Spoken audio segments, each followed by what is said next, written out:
张宁是林彪家为儿子老虎林立果从全国海选选中的准儿媳。他的风云经历在20年前是家喻户晓。张宁天生有阴阳眼，一生经历了不少灵异事件。他的儿子突遭横祸，张宁不仅和去世的儿子对话，了解他去世后的境况，还知道了杀害他的凶手。在没有证据的情况下，凶手又将如何伏法呢？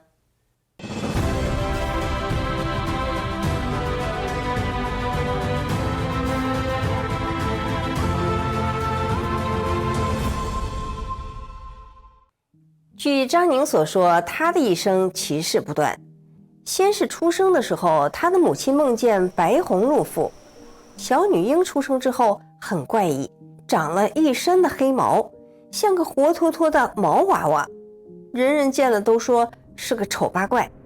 而且他还长了阴阳眼，能看见别人看不到的东西。当人们都嘲笑他的时候，只有一个老婆婆对他很好，经常在他睡觉的时候为他哼儿歌，拍着他入睡。后来才发现家里并没有这个老婆婆。有一天偶然看到了姥姥的照片，才意识到原来那老婆婆就是他去世多年的姥姥。就在大家都以为小张宁要像一个怪物一样度过一生时，出其意料的是，他10岁左右，身上的黑毛自行脱落，露出了美白如玉的皮肤，丑小鸭变成了白天鹅，从此一飞冲天。长相貌美的他加入了歌舞团跳舞，从小就能领工资。有个算命先生说他是小小年纪竟能享受7品待遇。1963年，张宁随歌舞团到安徽黄山地区搞社教，住在老乡家里。有一天，他从村里回驻地，看见指导员正端着饭碗蹲在门口吃饭，只要跨过小水沟就到家了。张宁高高兴兴地往家跑，那条水沟上有一根树干作为小桥，供大家踏脚。张宁刚踏上树干，忽然发现树干竟然会动，他当场大吃一惊，低头一看，树干上竟有许多的鳞片。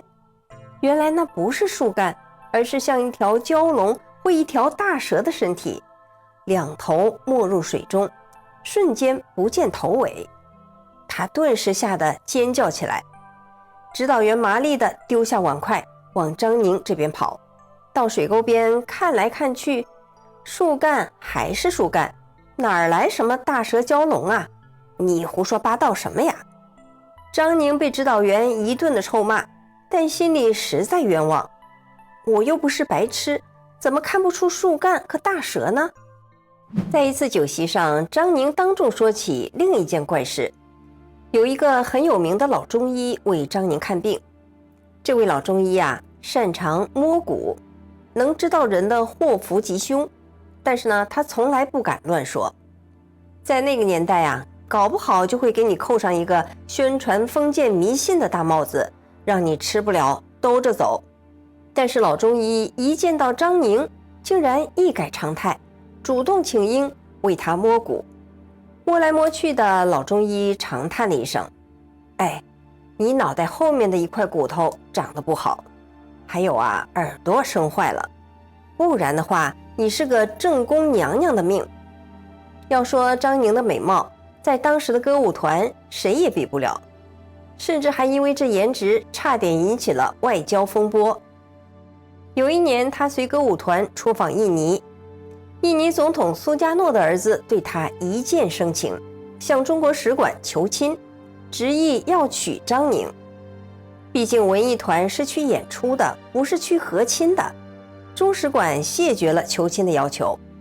但总统儿子不死心，既然沟通不成，就设计绑架武力抢亲。消息传出后，代表团吓得赶紧让张宁回国了。1968年，林彪的儿子林立果到了适婚年龄，叶群动用手下的夫人们，从全国给儿子选妃。能领到副统帅夫人的任务，当然对很多人是可遇不可求大家积极响应。张宁被邱会作的夫人看中了，把他送到了北京，被当时的2号家庭面试之后，成了林立果的未婚妻，林彪的准儿媳。要不是后来林彪出逃，飞机坠毁身亡，凭着林彪当时的声望，能做他的儿媳妇，那可不就是正宫娘娘的命吗？1973年林彪死后，作为林家准儿媳的张宁遭到了密集审查和监督，直到1975年她才回到母亲身边。万念俱灰的她和邱会作的9位参谋结婚了，2个人生有一子，名叫晨晨。后来呢，婚姻不幸，2个人又离婚了。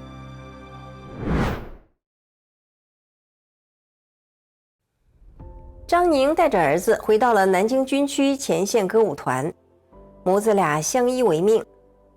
在他住的地方有一个男子，见张宁貌美，千方百计的追求，但一直被张宁拒之门外。男子由此生恨，发誓要让他受尽精神折磨。有一天，张宁的儿子随那人去游泳，结果溺水身亡。张宁怀疑过那名男子，但是没有证据，能有什么办法让他认罪呢？儿子死了，从此阴阳两隔。张宁每天以泪洗面，他把儿子的骨灰盒放在枕头边，每天搂着睡觉。后来他听说南京龙都乡有个姓张的神婆，民间传言说他能召唤死去的灵魂回来说话。张宁不动声色地打听好了他家的地址，为了防止神婆骗钱，也为了确认神婆招魂术的真假，他事先跟谁也没说，自己一个人悄悄地去了。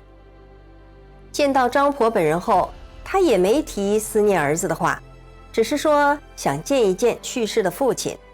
神婆把张宁请进了东厢房，房里挂了一块黑布幔，准备就绪后，便在神案后面坐下来。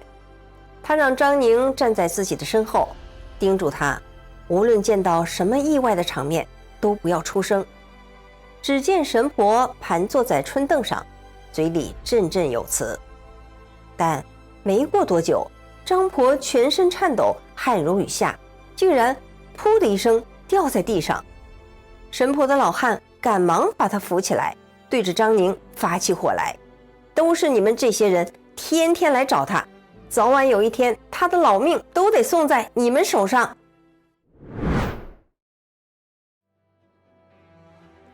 神婆出了什么情况呢？原来她口吐白沫，昏迷不醒，老汉又是揉心口，又是掐人中，好一会儿神婆才缓过来。他睁开眼大骂张宁：你可真是把我害苦了，你怎么不告诉我你的父亲是个大厉鬼呀？我见到他还没说话，就踢了我一脚，叫我滚回去，不许打扰。他们3个大鬼住在一起，都好凶呀。张宁听了倒吸了一口凉气，原来他的父亲张富华是少将，死后葬在南京中华门外的菊花台公墓，里边葬着不少军队将领。他的父亲和另外2个将军葬在一起，而且张宁父亲生前脾气暴躁，会为一点小事暴跳如雷，最拿手的就是用脚踢人。他看张婆不顺眼，直接把她从阴间踢了回来。不过张将军踢完之后，还是让神婆带了几句话给张宁，大意是说：我在这里很好，不要来打搅。外孙的事情我知道了，要知道善恶到头终有报，只争来早鱼来迟。他让神婆转告张宁，沉冤大仇终究得报。张宁听完后已经哭成了泪人，这才拉住张婆，说明自己的真实来意，请他务必把儿子请出来，见个面说清楚，好了结妈妈的心愿。神婆倒也仗义，刚缓过来没多久，就又强搬起老胳膊老腿儿，坐上春凳，嘴里又开始念念有词。据张宁本人所说，大约等了40-50分钟，厢房平地上涌起一团烟雾，在黑暗的衬托下看得很清楚，真的就是他死去的儿子。当他见到朝思暮想的儿子，虽然想张嘴说话，但是喉内哽咽，发不出声音。他心头大痛，眼看着烟雾渐渐淡薄，就要消散了。他情急之下伸手想招呼儿子，忽然神婆拉住了他的手臂。张宁定睛一看，当下就明白了，这就是百姓常说的鬼魂附体。他死去的儿子附在神婆身上说话了。张宁再也控制不住了，抱住神婆大哭：“孩子，妈妈好想你呀！妈妈，我好难受，你不把我安葬，我不得安宁呀。”是啊，孩子的骨灰盒还在家里呢。于是赶紧说：“妈妈回去就给你造一个好大的墓。”妈妈，我好恨哟，是某叔叔害死我的。原来他是被人掐着脖子按到水底，活活的给憋死了。当妈妈妈妈的声音越来越弱时，神婆顿时放开张宁，慢慢的瘫倒下去。张宁赶紧抓住他的衣服，老汉也过来帮忙，嘴里埋怨着：“你看看你看看，这是人过的日子吗？一天要昏过去好几回。”当神婆醒来后，整个人很疲惫，也不想多讲话，直到下午才把张宁喊到屋里：“姑娘，你这种生意，我多做几回老命就搭进去了。刚才我跟你的孩子到地下去了，他现在过得不错，有个安徽的老人收养了他，要他做儿子。那个老头慈眉善目的，待你孩子可好了。你要早点把孩子下葬入土，不要老摆在家里，那样孩子不安生。”张宁感激地说：“这事儿我回去就做，再给孩子多烧点纸钱。”神婆赶忙劝道：“烧什么纸钱哟？有钱多做点好事，比烧纸钱强。”张宁还有疑问：“我的孩子为什么不跟我爸爸，要跟那个安徽人呢？”傻姑娘，一辈子是夫妻父子，代代是夫妻父子吗？什么事都是一时的，不是长久的。张宁一听就明白了。张神婆嘱咐张宁回去以后不要为他传名，他也不想再干神婆了，以后少找点麻烦。当张宁在酒席上讲完和王子的对话后，在场的所有客人全都默不作声了。在现代史上，张宁的确是一个有着传奇经历的女子。经过这些风波之后，她在大陆已经是别无所恋，从此远嫁美国。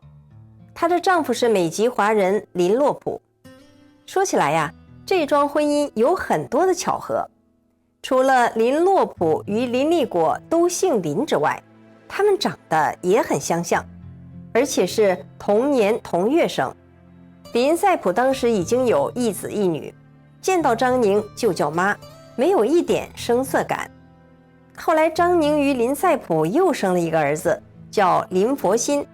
据张宁说，这就是大儿子晨晨的转生，连同身体上的胎记都一样。这个孩子出生的时候下着大雨，和他儿子去世时那天的天气一样。那个杀害张宁儿子的人于1995年因为别的案子被捕，被捕后便一五一十地交代了10几年前杀害张宁儿子的经过。此人于当年被处决，终是应了张将军的沉冤大仇终究得报。好，张宁的故事就讲到这里了，感谢您收看《文史大观园》，我是雪莉，我们下次节目再见。